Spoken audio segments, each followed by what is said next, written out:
नमस्कार, आप देख रहे हैं अपना उत्तराखंड। मैं हूं आपके साथ अक्षय सिंह। बुलेटिन की शुरुआत इस वक्त की बड़ी खबर के साथ, और ये बड़ी खबर आपको चमोली से बता रहे हैं।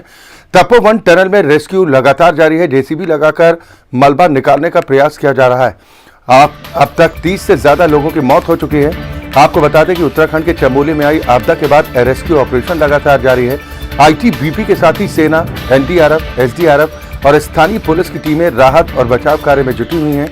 अब तक 30 से ज्यादा डेड बॉडीज निकाली जा चुकी हैं, जबकि तकरीबन 170 से ज्यादा लोग लापता हैं। इससे पहले दोपहर में अचानक से ऋषि गंगा नदी का जलस्तर फिर से बढ़ने लगा था, जिसकी वजह से कुछ देर के लिए रेस्क्यू ऑपरेशन को रोकना पड़ा, जिसके बाद चुनिंदा मेंबर्स की टीम के साथ रेस्क्यू ऑपरेशन की शुरुआत एक बार फिर की गई। अब टनल के अंदर काम तेजी के साथ होगा। मलबा आधी रात से अंदर जेसीबी लगाकर डंपर के जरिए बाहर लाने की कोशिश की जा रही है। अभिषेक अग्रवाल हमारे संवाददाता इस खबर पर ज्यादा जानकारी के साथ जुड़ गए। अभिषेक, फिलहाल वहां पर रेस्क्यू ऑपरेशन की क्या कुछ स्थिति देखने को मिल रही है? जी देखिए, रेस्क्यू ऑपरेशन निरंतर जारी है और पीड़ितों के परिजनों का सब्र का बांध अब टूट चुका है। लोगों ने विरोध शुरू कर दिया है, जमकर नारेबाजी हो रही है। फिलहाल यहाँ पर जमकर नारेबाजी देखने को मिल रही है। लोग निरंतर नारेबाजी कर रहे हैं, सरकार के खिलाफ आरोप लगा रहे हैं सरकार पर कि सरकार द्वारा कहीं ना कहीं लापरवाही बरती गई है।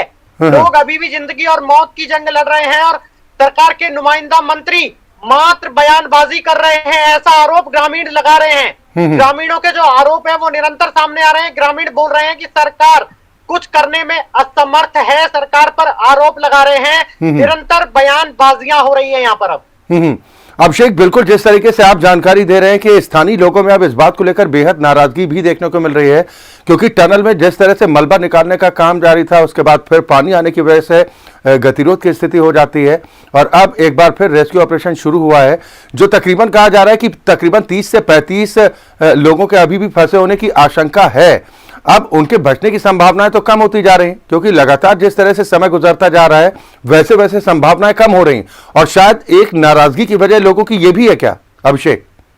जी बिल्कुल, नाराजगी की वजह है, क्योंकि अब सरकार के पास जवाब देने के लिए जवाब नहीं बचे हैं। पिछले 5 दिनों से लोग निरंतर जिंदगी और मौत की जंग लड़ रहे हैं और सरकार के नुमाइंदा मंत्री मात्र बयानबाजी करते रह गए हैं। और अब स्थानीय लोगों का जो सब्र का बांध है वो टूटता जा रहा है। स्थानीय लोगों का सब्र समाप्त हो रहा है और अब निरंतर बयानबाजियां हो रही हैं, निरंतर नारेबाजी हो रही है।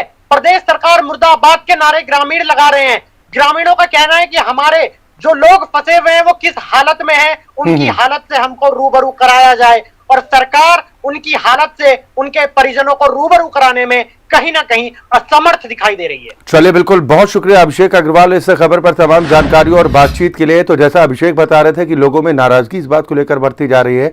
दरअसल आज तकरीबन 5 दिन से ज्यादा का वक्त हो चुका है, लेकिन अब तक इन लोगों को रेस्क्यू नहीं किया जा सका है, जिसकी वजह से इलाकाई लोगों में गुस्सा है।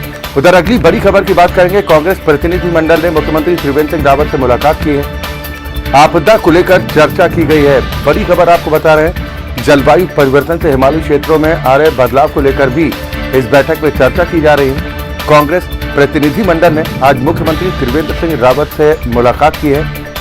आपको बता दें कि पूर्व मुख्यमंत्री हरीश रावत के नेतृत्व में मुख्यमंत्री त्रिवेंद्र सिंह रावत से मुलाकात करने के लिए कांग्रेस का एक प्रतिनिधिमंडल पहुंचा है। चमोली में आई आपदा को लेकर चर्चा हुई है। अंकित काला हमारे संवाददाता इस खबर पर ज्यादा जानकारी के साथ जुड़ गए हैं। अंकित, फिलहाल इस बैठक में क्या कुछ बातचीत हो रही है, कुछ सुझाव दिए जा रहे हैं? देखिए, कांग्रेस के प्रतिनिधिमंडल ने 6 सूत्रीय मांगों का एक ज्ञापन सौंपा है मुख्यमंत्री त्रिवेंद्र सिंह रावत को। और जो चमोली जिले में जिस तरीके से आपदा आई है, उसके बाद से तमाम जो बुद्धिजीवी हैं वो नए सिरे से इन सब चीजों पर अध्ययन करने की मांग कर रहे हैं। और कांग्रेस ने भी अपने ज्ञापन में जो 6 मांगे रखी गई है उसमें इसी तरीके के अध्ययन की मांग की गई है। इसमें जो हरीश रावत ने जो हमें बताया कि उनकी 6 प्रमुख मांगों में से एक मांग ये थी कि जो एनटीपीसी के द्वारा जो मृतक हैं उनके आश्रितों को नौकरी दी जाए। इसके अलावा जो प्रभावित क्षेत्र है वहाँ के विकास के लिए धनराशि दिए जाने की मांग की है। जो जलवायु परिवर्तन जो हमारे पर्यावरण में आ रहा है, इसके लिए एक अलग से कमेटी गठित की जाए और इसमें अध्ययन और इसका विश्लेषण होना चाहिए, ये मांग भी कांग्रेस ने रखी है। इसके अलावा जो आपदा प्रभावित क्षेत्र है चमोली जिले में, जो रैणी और मुनस्यारी क्षेत्र है, उनका जो विस्थापन है उसको किया जाना चाहिए। तो ये इतने तमाम जो ये मांगे हैं, इन सभी मांगों को एक प्रतिनिधि मंडल ने मुख्यमंत्री त्रिवेंद्र सिंह रावत को सौंपा है। सीएम त्रिवेंद्र सिंह रावत ने हर संभव मदद का आश्वासन भी दिया है। चलिए, बिल्कुल, बहुत शुक्रिया अंकित इस खबर पर तमाम जानकारी और बातचीत के लिए। और अगली बड़ी खबर देहरादून से ही आपको बता रहे हैं, जहां पर मुख्यमंत्री त्रिवेंद्र सिंह रावत वन मुख्यालय पहुंचे हैं। वनाग्नि प्रबंधन और सुरक्षा संबंधी कार्यशाला में मुख्यमंत्री शामिल हुए हैं। वन मुख्यालय स्थित मंथन सभागार में यह कार्यशाला चल रही है। फॉरेस्ट डिपार्टमेंट के मुखिया राजीव भरतरी समेत कई आला अधिकारी यहां पर मौजूद हैं। वनाग्नि प्रबंधन और वनों से संबंधित अन्य महत्वपूर्ण जानकारियों को लेकर इस पर चर्चा की जा रही है।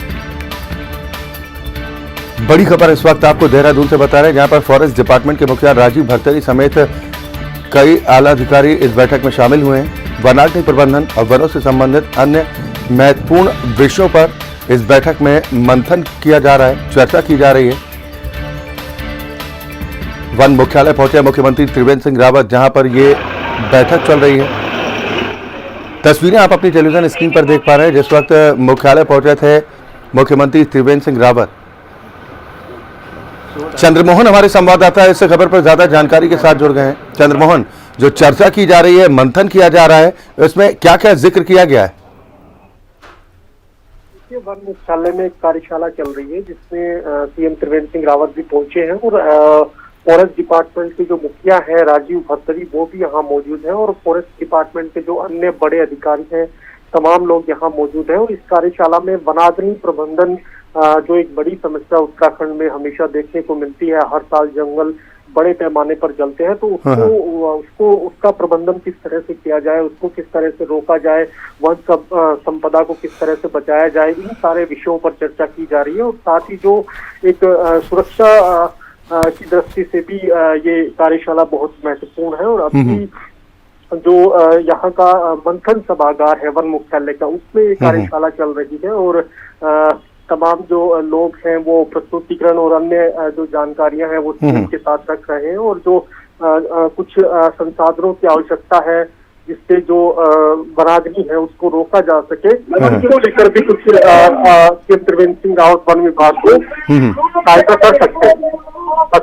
बिल्कुल चंद्रमोहन, आप जिस तरह से ये जानकारी दे रहे हैं कि तमाम विषयों को लेकर इसमें बातचीत की जा रही है, अपने अपने राय सुझाव भी रखे जा रहे हैं, क्या इस बात को लेकर भी चर्चा हो रही है कि जिस तरह से वनों में आग लगने की घटनाएं सामने आती हैं, वन संपदा को हर साल भारी नुकसान पहुंचता है, तो क्या इस तरह का अभियान पूरे वर्ष चलाने को लेकर भी कोई तैयारी है क्या? इससे मुख्यतः गर्मियों के सीजन में जो वनाग्नि घटनाएं हैं वो ज्यादा होती हैं और इसी को लेकर किस तरह से उनको रोका जाए, प्राकृतिक तरीके से अगर वनाग्नि रुकती है तो वो सबसे बेहतर एक रास्ता हो सकता है। और दूसरे, अगर संसाधनों की भी आवश्यकता है तो उसके लिए भी पूरा प्रबंध किया जाएगा। और हमेशा देखने को मिला है कि बड़ा एक उत्तराखंड का जो भाग है वो जलता रहा है, तो उसको रोकने के लिए ये जो कार्यशाला है, ये उद्देश्य उसका यही। चलिए, बिल्कुल, बहुत शुक्रिया चंद्रमोहन इस खबर पर तमाम जानकारी के लिए। और बात करेंगे अगली बड़ी खबर की। 15 फरवरी से मुख्यमंत्री त्रिवेंद्र सिंह रावत विकास कार्यों की समीक्षा करेंगे। इस वक्त की बड़ी खबर आपको बता रहे हैं, दरअसल प्रदेश में विकास के जो कार्य चल रहे हैं उसके समीक्षा अब मुख्यमंत्री त्रिवेंद्र सिंह रावत खुद करेंगे। 9 जिलों की 37 विधानसभाओं में घोषणा की गई है कि सबसे पहले इन जिलों की समीक्षा होगी। यहां पर चल रहे विकास कार्यों की मुख्यमंत्री सभी जिलों के जिलाधिकारियों से वीडियो कॉन्फ्रेंसिंग के जरिए विकास योजनाओं की जानकारी लेंगे। 15 फरवरी को चंपावत, बागेश्वर और पिथौरागढ़ की विधानसभाओं की समीक्षा की जाएगी, जबकि 17 फरवरी को अल्मोड़ा और नैनीताल जिले की विधानसभाओं की समीक्षा की जाएगी।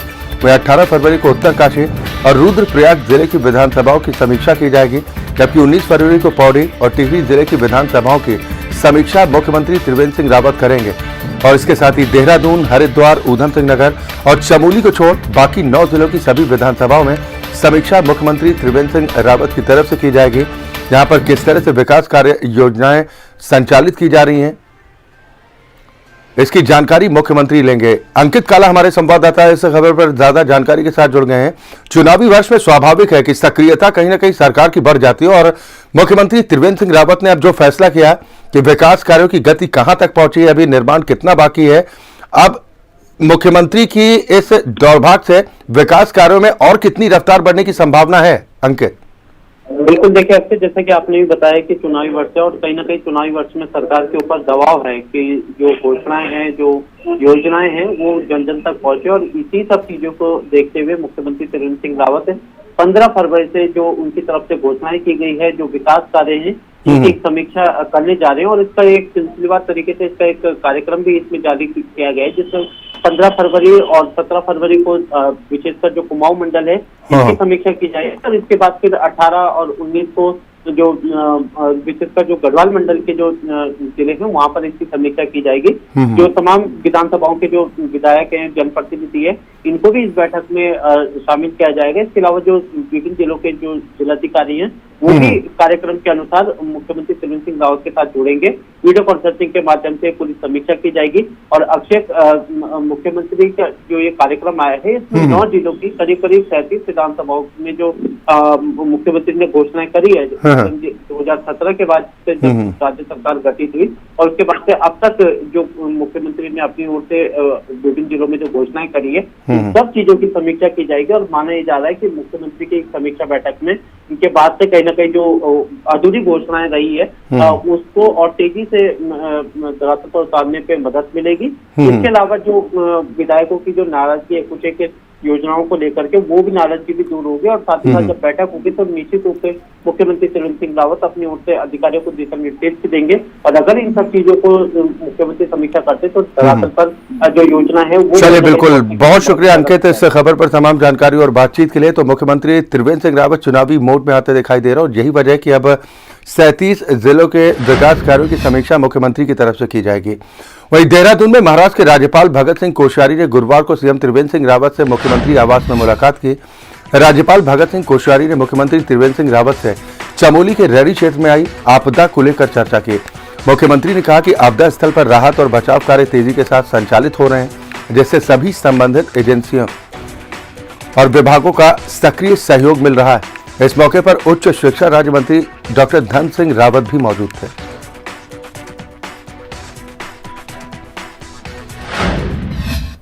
और अगली बड़ी खबर आपको बजट सत्र से जुड़ी बता रहे हैं। इस बार का गैरसैंण में बजट सत्र संचालित होगा। उत्तराखंड विधानसभा का बजट सत्र, जिसको लेकर राज्यपाल बेबी रानी मौर्य की तरफ से अनुमति दी जा चुकी है। आपको बता दें कि उत्तराखंड में इस बार का बजट सत्र 1 मार्च से लेकर 10 मार्च तक चलना है। 1 मार्च को सुबह 11 बजे से सदन की कार्यवाही शुरू होगी, जिसको लेकर तैयारियां जोर शोर के साथ की जा रही हैं। बड़ी खबर इस वक्त आपको बता रहे हैं, उत्तराखंड का विधानसभा का बजट सत्र इस बार गैरसैंण में होगा। बजट सत्र को लेकर तैयारियां तेजी के साथ की जा रही हैं। राज्यपाल बेबी रानी मौर्य की तरफ से बजट सत्र आहूत करने को लेकर अनुमति दी जा चुकी है। पूर्व मुख्यमंत्री और कांग्रेस के राष्ट्रीय महासचिव हरीश रावत ने तपोवन में सुरंग में फंसे लोगों को बचाने में हो रही देरी पर चिंता जताते हुए सरकार पर सवाल उठाए। हरीश रावत ने कहा कि आखिर क्या वजह है कि आधुनिकतम तकनीकी और तमाम केंद्रीय मदद के बावजूद 4 दिन बाद भी अंतिम छोर तक हम नहीं पहुंच पाए। न सुरंग में ऑक्सीजन का इंतजाम हो पाया और न ऐसे इंतजाम किए जा सके जिससे सुरंग में फंसे लोगों को बचाने की संभावना बढ़ पाए। वही राहत बचाव में इस्तेमाल हो रहे उपकरणों पर मैंने अपनी आशंका पहले ही मुख्य सचिव को बता दी थी। अपने परिजनों की तलाश में लोगों के आंसू पोंछने की जिम्मेदारी सरकार की है, लेकिन ऐसा होता दिखाई नहीं दे रहा। यह आरोप हरीश रावत की तरफ से लगाए गए। चमोली में हो रहे राहत बचाव कार्य के बीच एनटीपीसी की बहुत बड़ी लापरवाही सामने आई। दरअसल एनटीपीसी की गलत जानकारी की वजह से राहत और बचाव कर्मी तकरीबन 86 घंटे तक एक ऐसी जगह मजदूरों को ढूंढते रहे, ऐसी जगह खुदाई करते रहे जहां आपदा वाले दिन मजदूर काम ही नहीं कर रहे थे। एनटीपीसी की इस गलती का खामियाजा पीड़ित परिवारों को भुगतना पड़ रहा है। चमोली आपदा में एनटीपीसी की लापरवाही सामने आई। जहां नहीं फंसे लोग वहां 86 घंटों तक होती रही खुदाई। एनटीपीसी की करतूत से पीड़ित परिवार हुए हलकान। प्रशासन को 86 घंटे बाद बदलना पड़ा रेस्क्यू प्लान।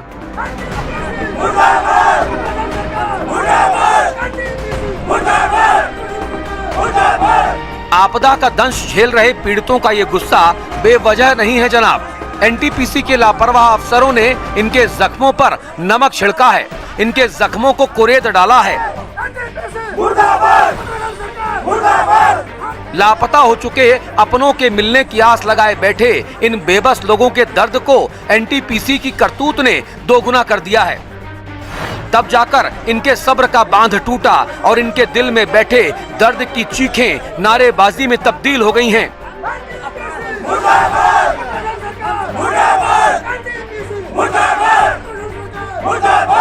चलिए अब आपको एनटीपीसी का वो कारनामा भी बता देते हैं जिसने चमोली में हो रहे राहत और बचाव कार्य का मजाक बना दिया। लोगों को बचाने में जुटे जवानों की मेहनत पर पानी फेर दिया, उनकी मुसीबतों को और बढ़ा दिया, पीड़ित परिवारों का मखौल उड़ाया। दरअसल एनटीपीसी की जानकारी के आधार पर अब तक ये माना जा रहा था कि टनल में टी पॉइंट पर लोग फंसे हुए हैं, इसीलिए टी पॉइंट्स पर खुदाई हो रही थी। लेकिन राहत और बचाव कार्य शुरू होने के करीब 86 घंटे बाद बुधवार को एनटीपीसी के अफसरों की कुंभकर्णी नींद टूटी और प्रशासन को जानकारी दी कि जहां खुदाई चल रही है वहां लोग काम ही नहीं कर रहे थे, बल्कि टी पॉइंट के बजाय एसएफटी यानी कि सिल्ट फ्लशिंग टनल में लोग काम कर रहे थे। ये टनल मुख्य टनल से 12 मीटर नीचे बनी हुई है। एनटीपीसी के इस कारनामे से गुस्साए गढ़वाल आयुक्त रविनाथ रमन ने एनटीपीसी के अफसरों को जमकर फटकार लगाई और अब राहत बचाव कार्य की रणनीति को भी बदलना पड़ा है। रेस्क्यू ऑपरेशन चल रहा है और इसमें दिक्कत ये हो रही है कि दोबारा मलबा आ जा रहा है मेन टनल में। काफ़ी दूर तक पहुंचे थे लेकिन मलबा दोबारा आ जा रहा है। दूसरा उसमें अब हार्ड रॉक्स भी आ रही है, मलबा भी है, हार्ड रॉक्स भी है। तो हार्ड रॉक्स को निकालने में थोड़ी दिक्कत हो रही है, तो उसमें एनटीपीसी की टीम भी लगी हुई है, तो वो भी प्रयास कर रहे हैं और इसमें ड्रोन से भी देखा जा रहा है। एनटीपीसी के अफसरों का ये कारनामा राहत और बचाव कार्य में तालमेल की कमी को साफ तौर पे उजागर करता है। वैसे तालमेल की ये कमी केवल राहत और बचाव कार्य में ही उजागर नहीं हुई है, बल्कि आंकड़ों में भी जमकर सामने आ रही है। बुधवार को जारी किए गए राज्य आपातकालीन परिचालन केंद्र के प्रेस नोट और डीजीपी कार्यालय से जारी हुए प्रेस नोट में ये कमी साफ तौर पर दिखाई दी। दोनों प्रेस नोट में लापता और मृतकों के आंकड़े अलग अलग बताए गए थे और इसीलिए सिस्टम पर सवाल खड़े हो रहे हैं। इसीलिए पीड़ित परिवारों का गुस्सा फूट रहा है और वो नारेबाजी करने पर मजबूर हो गए हैं। वहीं दूसरी तरफ चमोली आपदा को लेकर 4 दिन बाद भी सियासी बयानबाजी बदस्तूर जारी है।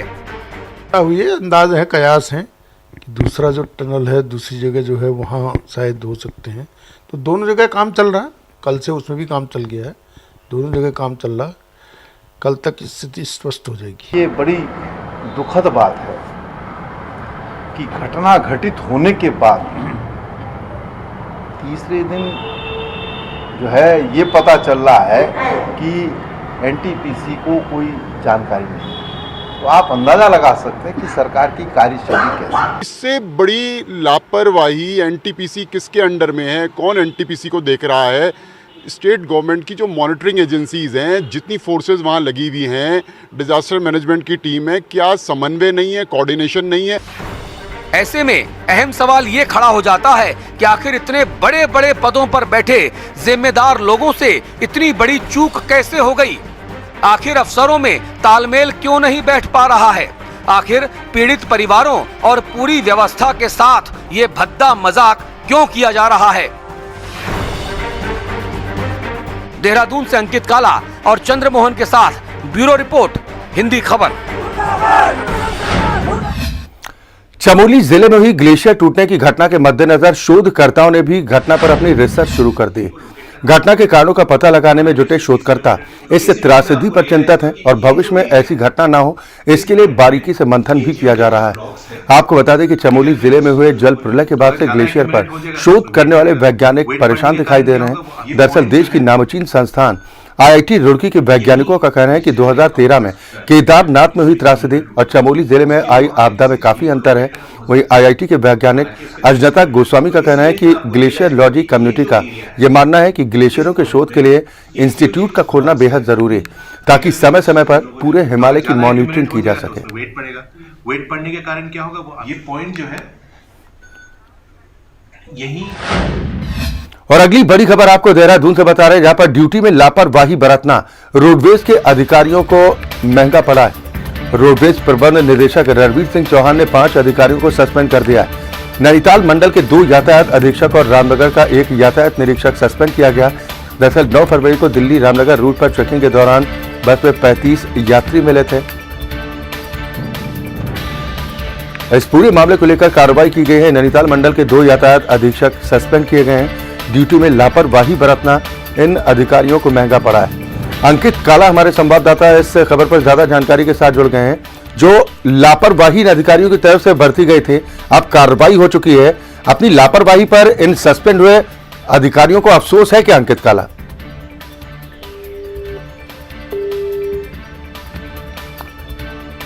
चलिए, शायद संपर्क टूट गया है, लेकिन बड़ी खबर इस वक्त आपको बता रहे हैं देहरादून से।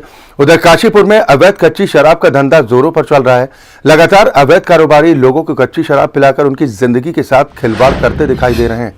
आलम यह है कि काशीपुर में कई जगह पर कच्ची शराब के कारोबारी कच्ची शराब खुलेआम बेचते दिखाई दे जाते हैं।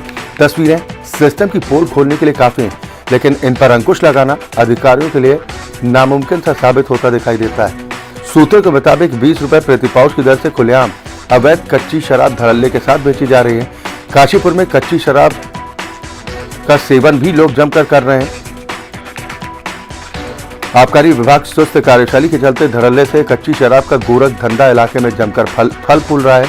कच्ची शराब के गोरख धंधे की जानकारी लेने के जिम्मेदार आबकारी विभाग के अधिकारी इस पर कुछ भी कहने से बचते नजर आते हैं। वही जब शिकायत की जाती है तो शिकायत के बावजूद किसी तरह की कोई कार्रवाई अमल में देखने को नहीं मिलती। वही खबरों में आगे बढ़ेंगे, बात करेंगे इस वक्त एक और बड़ी खबर की, और ये बड़ी खबर आपको कोरोना से जुड़ी बता रहे हैं। उत्तराखंड में पिछले 24 घंटे में 48 नए कोरोना संक्रमित मरीजों की पुष्टि हुई। इसी के साथ राज्य में अब तक संक्रमित होने वाले मरीजों की संख्या 96,000 के आंकड़े को पार कर गई है। 96,673 कुल संक्रमित मरीजों की अब तक पुष्टि हो चुकी है। राज्य में पिछले 24 घंटे में 77 कोरोना संक्रमित मरीज स्वस्थ भी हुए। इसी के साथ अब तक 92,950 संक्रमित मरीज स्वस्थ होकर अपने घरों को लौट चुके हैं। फिलहाल राज्य में कुल 669 एक्टिव केस हैं। पिछले 24 घंटे में 2 कोरोना संक्रमित मरीजों की मौत भी हुई है, जिसके चलते 1,676 आंकड़ा पहुंच चुका है कोरोना की वजह से अपनी जान गंवाने वालों का।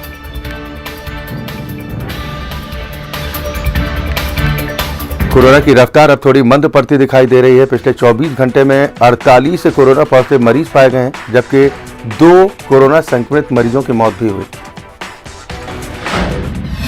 वन मुख्यालय देहरादून में वन मंत्री डॉक्टर हरक सिंह रावत की अध्यक्षता में एक बैठक हुई। इस बैठक में विभागीय अधिकारियों के साथ कई मुद्दों को लेकर चर्चा की गई।